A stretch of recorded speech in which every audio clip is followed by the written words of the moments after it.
Seseorang kan sangat tenang hidup dimanapun asal dia jaga hubungannya dengan Allah Subhanahu. Dalam surah Az-Zariyat ayat 50 Allah SWT berfirman, A'udzubillahi minasyaitonirrajim, fafirru ilallah inni lakum minhu nadhirun mubin. Bersegeralah kalian kembali kepada Allah, taatilah Allah, sesungguhnya aku sebagai pemberi peringatan yang nyata dari Allah Subhanahu wa taala kepada kalian. Nabi SAW mengingatkan orang-orang Mekah pada saat mau turun ayat ini. Beliau mengatakan, wahai orang-orang Quraisy, apakah kalau saya mengatakan bahwasanya di luar kota Mekah ini ada pasukan yang akan menyerang kalian, kalian akan percaya apa yang saya ucapkan?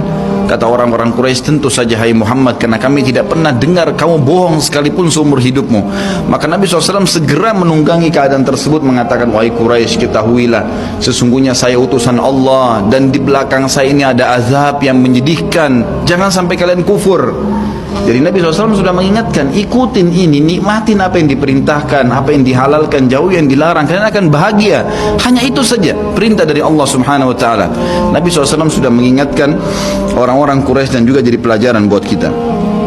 Juga dalam firman-Nya surah Al-Maidah ayat 23, A'udzu billahi minasyaitonir rajim wa 'alallahi fatawakkalu in kuntum mu'minin. Dan hanya kepada Allah lah kalian harus bertawakal, mengembalikan semua urusan jika kalian benar-benar orang yang beriman. Sisi yang lain, seorang muslim juga harus melihat kepada kelemah lembutan Allah Subhanahu wa taala kepadanya di dalam setiap urusannya, melihat kepada kasih sayang Allah kepada dirinya dan seluruh makhluknya, lalu berkeinginan kuat untuk mendapatkan tambahan kelembutan dan kasih sayang itu, sehingga dirinya akan selalu merendahkan diri kepada Allah dengan kerendahan yang murni dan dengan doa, bertawassul kepadanya dengan perkataan yang baik dan amal soleh. Kalau kita lagi makan, syukuri alhamdulillah. Dan ingat teman-teman sekalian, saya pernah jelaskan juga, hati-hati dengan hukum syamata namanya. Syamata itu merendahkan orang lain. Kalau ada sesuatu yang tidak ada pada kita teman-teman sekalian, syukurlah kepada Allah Subhanahu wa taala. Jangan pernah sampai menghina orang lain, karena Allah menaikkan derajat kita justru dengan kita bersyukur.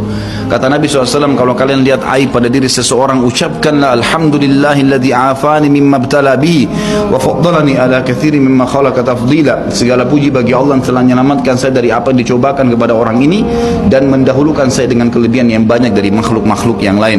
Kita harus seperti itu, jangan syamata. Kata Umar radhiyallahu anhu, apa itu syamata seperti ini? Umar bin Khattab berkata, aku khawatir kalau ada seorang wanita hamil lewat di depanku karena perutnya besar, lalu aku berkata dalam diriku, kenapa ya perutnya seperti itu? Maka Allah menghukumku dengan membuatku hamil, sampai begitu mereka mengatakan, dan berhati-hati sekali dengan kelemah lembutan Allah Subhanahu wa taala.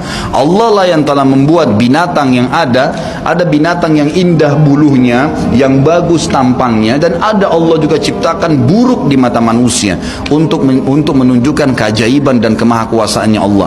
Ada ikan yang indah untuk dilihat, ada ikan yang seperti batu buruk.